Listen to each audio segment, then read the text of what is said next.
right? One time I was at a conference and someone asked me, "God, you guys have been doing this for like 7, 8 years, and it doesn't seem like that, you guys are really hitting it big, so to speak, right?"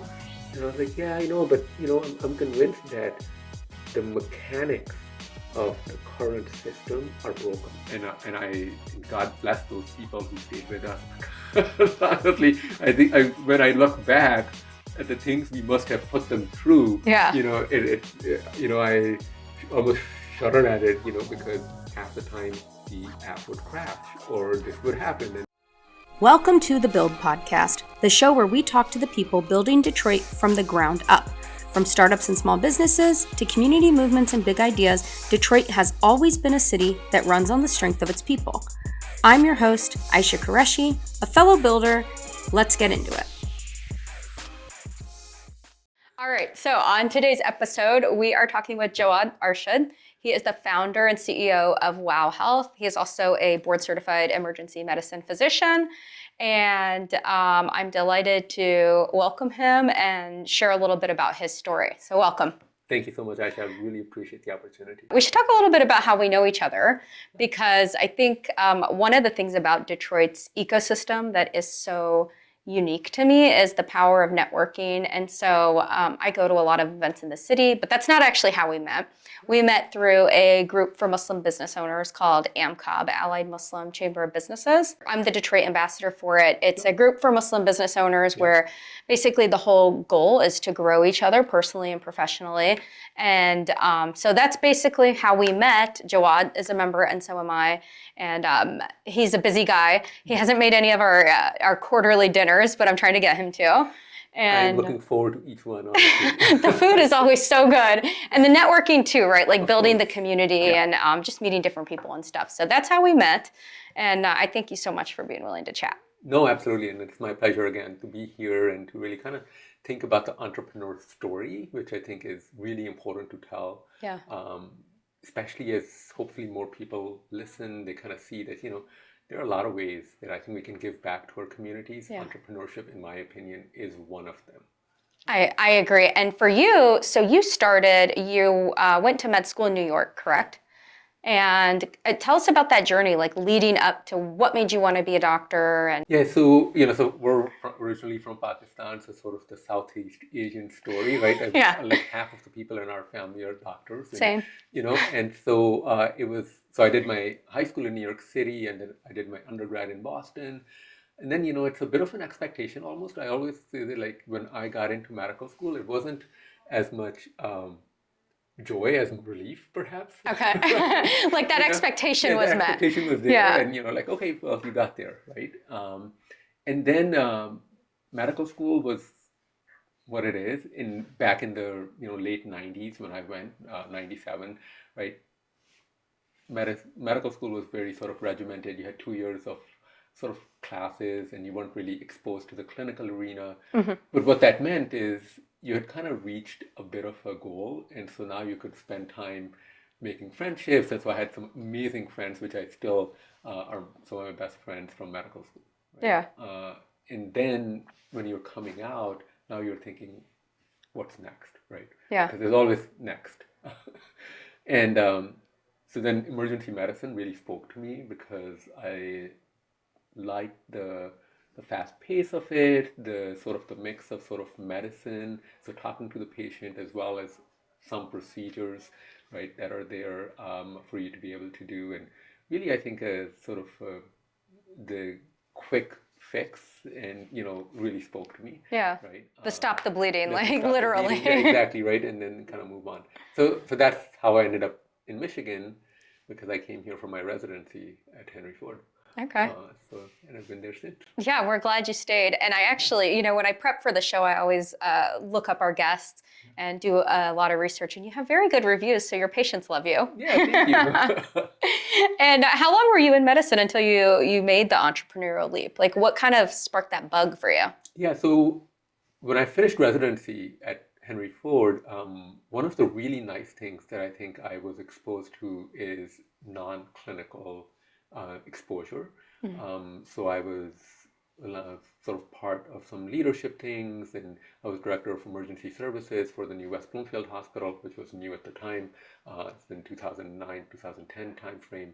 Um, and, Henry Ford put us through some executive MBA type courses. And so you started to see the other side Yeah. of healthcare, right? Which is how the dollar moves.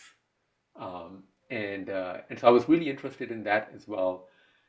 One of my really good friends, Simala, who's a radiologist, we decided to open a clinic in those days.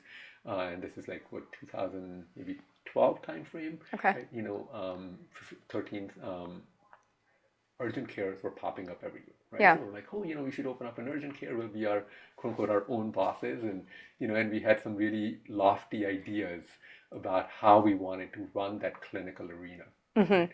And so I think so you started getting exposure while I was employed with Henry Ford, and then you kind of carried that to a really a practical business, which was the urgent care. Yeah. And then you kind of go from there. Yeah. And when you and your partner had the vision of being your own boss, was that like, was it very romanticized, and were you kind of shaken when you realized what it really means? Yeah, I absolutely. So I think that, I always joke that like entrepreneurship or just even being a business owner is a very bipolar experience, right? Yeah. Because there are up days and down days, right? Yes. And in a way, I think the only way you can get through it is by having a bit of ignorance, right? Because if you knew all of the difficulties and the heartaches, and you probably won't be able to get started, It's so right? true. So I think so you need a little bit of that romanticized vision in your mind that, Yeah. oh, we can do this, and then it'll happen, and then reality hits, right? And then that's where resilience comes in, Yes. hopefully, right? That you've built over the years, and having faith in yourself, right? I mean, you're constantly tested. Yeah. And so you guys started the urgent care, and then you presumably saw a little bit more about how the healthcare system works. Yeah. And then what kind of made you now leap from owning your urgent care to actually starting this business? Yeah, I think so. When you are seeing your patients in a community arrangement, right? So I take myself out of the employed model that I was with at Henry Ford. You have no visibility into who has insurance or not, how's something getting paid, and right. So it's a very different arrangement than when you're in the clinic, right? You are talking to patients, Yeah. and you start to understand that they haven't been able to pay their copay when they came to see you, or this patient has a fairly large outstanding balance. Why? Well, because they saw you like 3 months ago, and then they had a deductible, right? And they didn't understand what a deductible is. Yeah. And so they thought that they were going to pay $20 when they came to see you. But really, what they were going to do is they were going to pay you $20. Then you were going to bill their insurance. Then their insurance was going to figure out had they met their deductible, which of course no one really does. And then they were going to be responsible for paying the balance, right? So because of that insurance paradigm, there is a bit of opaqueness, right? So there are two transactions actually taking place. One at the time of the appointment in the form of a copay, which is a really small amount, and then a much larger amount that's coming to your home after, right? Yeah. So I think so you started kind of seeing how, healthcare, I always say, is like truly blind leading the blind, because we as providers have no idea what anything costs. And the patients who come to see us, they also have no idea what anything costs. Yeah. Right? So I can recommend that, oh, maybe you should get an MRI, and I have no idea if you can afford it, how much it would cost, how long would it take, right? Yeah. So I think so there is that missing piece, right? And so at this time, we were seeing a lot of disintermediation in the marketplace, right? Okay. So, people were like, hey, I mean, the idea that you would allow a stranger to come into your home and stay there for like 3-4 days, right? That you never met, Right. and then anticipate that they would leave your place intact, right? Sounds kind of nuts, right? Right. But this is exactly what Airbnb was doing. And, so we were like, oh, we can also try to disintermediate this insurance business in healthcare, and maybe if we can connect the end user, the patient, directly to the provider of service, we're going to be able to perhaps bring more transparency and bring a better price point. Yeah, yeah, absolutely. And your prices are really good. They're Yeah, really good. And so, for somebody like myself or other entrepreneurs in the city who, my insurance premium is $550 a month for a healthy person who doesn't use any insurance. right. And so, when you look at something like this, it's like, oh wow, that seems like very common sense Right. almost. So talk a little bit about what Wow Health is exactly, and how you differentiate yourself from insurance because it's not technically insurance. Exactly. And so we're actually what's called a DMPO, or a discount medical plan organization. In that vein, we have some requirements. We register with state insurance regulators, right? We have to carry some bonds. We go through financial audits and so on, which have to be done by third parties and submit those. So we have some requirements. Um, but what we really aim to do is provide access to care, right? And so we will not call our plans, we call them memberships, just because we want to create that distinction in the mind of the consumer that it's not an insurance plan, right? It's a membership. And like any membership, A, you have some customization capability. And B, if you are going to customize it, right, recognize that, some things are going to be free. So maybe like telehealth, some of the medications, right, we would be able to provide for free as part of that membership fee that you're paying. And then other things are going to be out of pocket, but they'll be discounted, right? And why would medical practices, honestly, like why would they give you a discount? Well, because, close to about 40% of a medical practice's revenue is lost in what's called collection activities, right? Okay. So they have to pay the EMR, they have to pay their biller, right? Then a lot of the money is actually lost in what's called bad debt. Okay. That patient earlier I referred to who hadn't paid her medical bills, and we Yeah. were seeing her for the second, third time, right? She owed us like $400 or $500, and realistically, she wasn't going to pay any of it, Yeah. right? So when you take all of that into account, right, as a physician, I always thought, but why am I charging my patients $300 on paper when I full well know that if I can collect like 90, it's a win, Yeah. right? Why don't I just charge them 90 from the beginning Yeah. and say, hey, just give me 90 now, Yep. and we're both winning, right? So that sort of was the kind of mindset that started Wow Health in 2018, right? Is when we started thinking about this concept and really started to think about how do we put something together that could scale, and then what are the go-to-market strategies, right? Yeah. And so then we kind of get into that.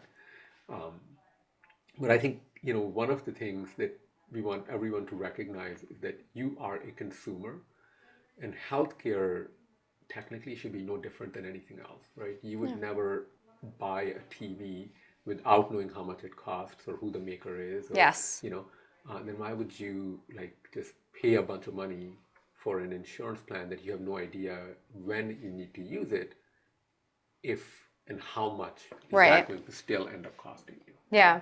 Yeah. And when you just so making that leap now, it's 2018, you're like, okay, we're going to close the urgent care, or did you keep it going? Yeah, so we kept it going and then we sold it.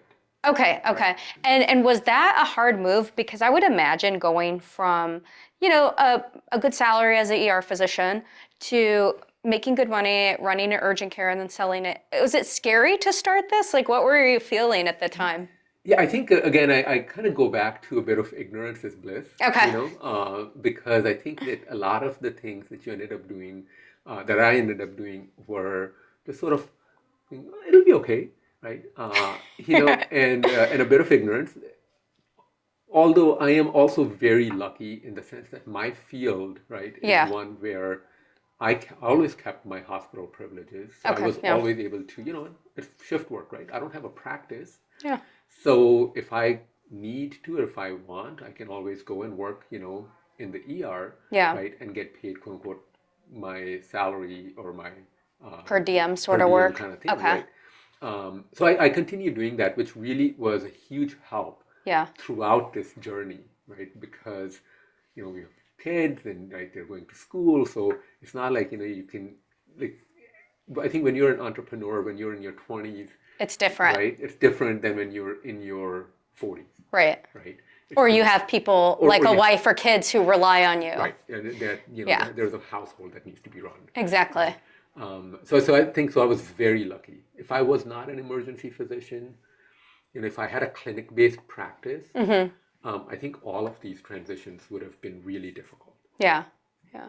And what was when you went to your wife and you were like, "Hey, I'm going to start this." Was she like, "All right, let's do it," or was she like, "All right"? Yeah, I think that my wife, she's an internist, Okay. right? And she is absolutely amazing at what she does, Yeah. right? I mean, she is by far the best doctor I know there is. Um, but she also isn't someone who is, I think, super concerned about the business, quote unquote, Yeah. of healthcare, right? I mean, she is really focused on her patients, and that's what she cares about. And Yeah. that's why I think for her, an employed model made a lot of sense, and she was perfect. Talk a little bit more about that. I would love to hear some, success stories of has a patient come to you or a customer come to you and said, "Wow, this like made such a huge difference." I know you guys have a lot of testimonials, and then some of the lessons you've learned. Oh, absolutely. I mean, I think, it's been really rewarding because you hear from members who say, hey, I was able to get something done that I couldn't have gotten done before, right? Or we have a client in Atlanta, in Georgia, they have a Blue Cross plan and they buy, quote unquote, our membership with their Blue Cross. And one of their employees needed a stress test, right? And so she found out that her out of pocket was going to be like in the $400 ballpark, which seems reasonable. But then she also went on her Wow Health app and kind of put in a request, how much would a stress test be? Yeah. And she got connected with our scheduling concierge, and they were able to get it done for like $193. Oh, huge savings. Right? So it was a huge savings for her, but she didn't use her plan either. Okay. Right? So her employer found out about it, and they were really kind of excited about that opportunity. Because Yeah. they were like, "Wow, this is exactly what we're trying to do: is get people to at least think about shopping Yeah. for whatever it is that they need, right? And not just go by whatever the first thing that your insurance plan tells you." But I mean, then we have a client, and I could have sworn that they were going to leave in 6 months, right? Because they're a family, they're in Chicago, and our member's wife just had a really hard time with it because she was like, wait a minute, there's no network. Like, how am I supposed to know which doctor to go to? Like, I can just go to anyone. What does that mean? Like, when I say I can go to anyone, and Yeah. like, wait a minute, like, why do we have to pay $150 when you go see the doctor? We used to pay 20. And then you're like, no, you didn't pay 20. You paid 20 at the time of the visit, and then afterwards you were paying another 150, 170, Right. right? So you have to keep that in mind. But then, she seemed to have a lot of reservations, and I honestly thought that they were going to leave. I Yeah. mean, this was like 5 years ago, and they're still our members. Oh, nice. And so So they see the really value funny. in it. Yeah, I mean, so like I think it just took a little bit of time, and I think that's Yep. where, you have to be a little bit open-minded, right, whenever you're doing something different. But it's been really rewarding, right, from that standpoint. Yeah. Yeah. What are some of the lessons you've learned? Because we all hit a lot of hiccups every day, honestly. Absolutely. Always be learning. That's like my motto. So Yeah. every day we run into something. Yeah, I think so. We were sort of, I think, tweaking it even as we were going to market, right? So I Yeah. think that was one of the things that we were okay doing, Yeah. right? Is we weren't waiting for perfection, and I think that was one of the positives because we did learn a lot from our very early customers, right? Because we started, quote unquote, gaining our customers maybe 5, 6 years ago, right? Okay. And God bless those people who stayed with us because honestly, I think when I look back at the things we must have put them through, Yeah. I almost shudder at it, because half the times the app would crash or this would happen, and or we didn't have the appropriate support. Yeah. So I think those things, right, really sort of uh, make you appreciate the people who stayed with it, Yeah. right, for whatever reason, right. But then at the same time, I think you really start to think that um, there is no perfect time. So Yeah. as soon as I used to tell our team that if someone is willing to pay us $1, that just means there's something there. There, yeah. Right? There's a something market there. there. There's a Yeah. market there. We just need to figure out, how to maximize it, right? Yeah. Initially, when we started, right, we were under the misimpression that like this would be put out and everyone would love it. And then of course, because it's your baby doesn't mean that it's the best looking baby in the Yeah. world, So, Yeah. Calling the baby ugly. yeah. So you realize, so we came to the realization that, hey, this is going to be a sort of bit of an uphill battle, getting the customer, right? Customer acquisition, right? Yeah. The CAC, customer acquisition cost, right? Yep. This is, in my mind, is like one of the worst enemies of every entrepreneur. Right? Yes. Yeah. Is what's the CAC? And I would imagine also just basically trying to debunk the idea of competition because, they're in their mind they're thinking Blue Cross Blue Shield and Aetna, and so you're having to overcome a lot of Exactly, and understandings. how you are not them, and Yeah. yet, right? So it's a fine balance because you want to be like what people are used to in Yeah. the sense that, right? Yes, you'll still get access to care and so on, but you don't want to be them as well because, those guys have really like done a poor job of Yes. taking care of you, right? Yeah, and people hate them. And people, unfortunately, and we can get into what is wrong with the insurance market, right? Yeah. And I think there are some fundamental flaws, which are actually quite logical, right? And we can kind of talk about that For as sure. well. But but from our standpoint, right, when we try to get customers, right, we're like, well, we'll go to B2B first, Yeah. because that's always one too many. If we can get one employer, maybe we'll get like 10 employees. Yeah. Right? That could be a great win. Except that employers tend to be a bit risk averse in general, right? They don't want to put something in for their employees and then like rip it out because it didn't work, and then they also don't want to hear the complaints of their employees and so on. And then of course, if you are talking to bigger employers, then either they already have plans in place or they are working actually with a broker. Yeah. Right? So there is someone in the middle. Yeah. So I think one of the advantages that we have had is time, right? So over that time, we've entered and made great relationships with brokers and advisors, right, who are able to take our concept and embed it as a solution through different employers. And then we have continued to sort of offer our services direct to the consumer as well, though we realized very quickly that we didn't have the funds to make it known widely. Right? Yeah. Because Yeah. if you are going to do some Google ads or Facebook or whatever, right, the customer acquisition cost was too high. I'm sure it's quite high. Yeah. So then, so it sits there, and if someone finds out from their uncle that they can go and buy, great, Yeah. get it, right?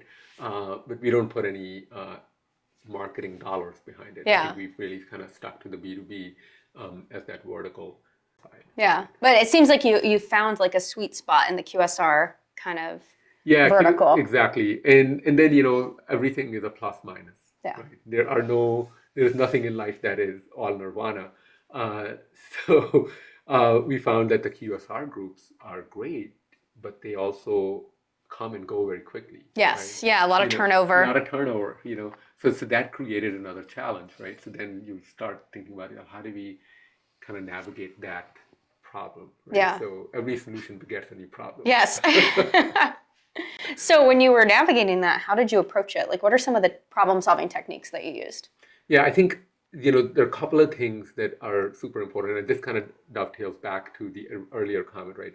Don't get married to your own idea, right? I mean, it's okay. Your baby may not be the best looking one, and that's okay. So I think that's a big piece of it. Another thing I think is honestly just like reading, right? I mean, one of the things that I give a lot of credit to. We have a book club here in Michigan. Oh, okay. Under the banner of Tipping Point.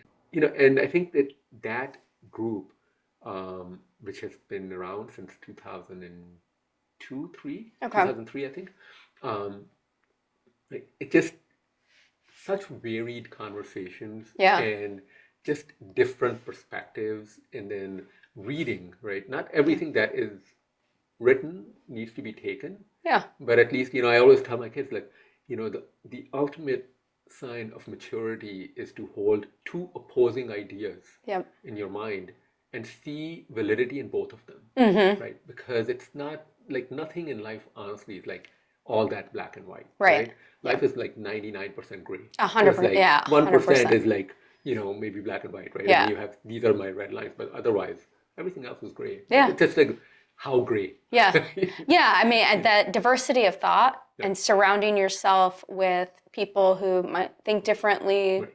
than you, but are willing to give a different perspective and you're open to it. Yeah.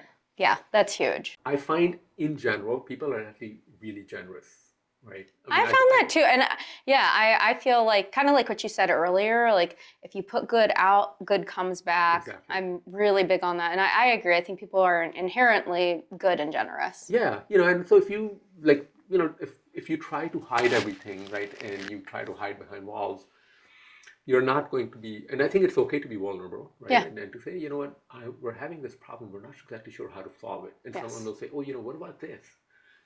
Or, how about if you name it this thing, and that alone, right, would change the mindset. So we had Yeah. one of our affiliates one time told me, she was like, oh, why don't we name these plans that you Mm-hmm. guys are selling to the employers? Let's give it a name, right? Because when they're nameless, it feels like it's like, they're just memberships. Like, Kind of what does cold. that mean? It's cold, Yeah. right? So maybe we should just name them like assurance plans, right? It like assures you that you've got something, right? Yeah. It's close enough to insurance Yeah. kind of stuff, right? I mean, so maybe it tickles the same brain cell in your Right. mind when you say the word or hear the word insurance, Yeah. but it's not insurance, right? Right. So There's that affinity or familiarity that people are like, exactly. oh, okay. Yeah, I mean, so maybe it's not that far off, right? Yeah. So when it comes to looking forward, what are you kind of envisioning for Wow Health? Yeah, so we are really excited, right? And admittedly, right, when you start to actually turn the wheel, right, and you start making your revenue goals and so on, right, it becomes much more exciting. Yeah. So I accept that, right? So we're really excited at the possibility and opportunity, right, of continuing to take what the market is giving us, Yeah. which is people are getting honestly more and more fatigued from the traditional healthcare arrangements. Yeah.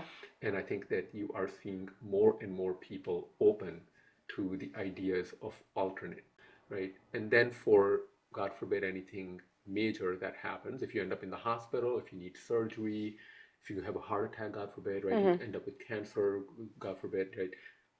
For those situations, yeah, I mean, you need some financial support. Mm-hmm. And now that can come in different ways, right? Insurance is one. Yeah. Health sharing may be another Okay. strategy, right? So I think so as long as we kind of so we are seeing this type of movement in the market, and I Mm-hmm. think it's really heartening because this is what we've counted on, right?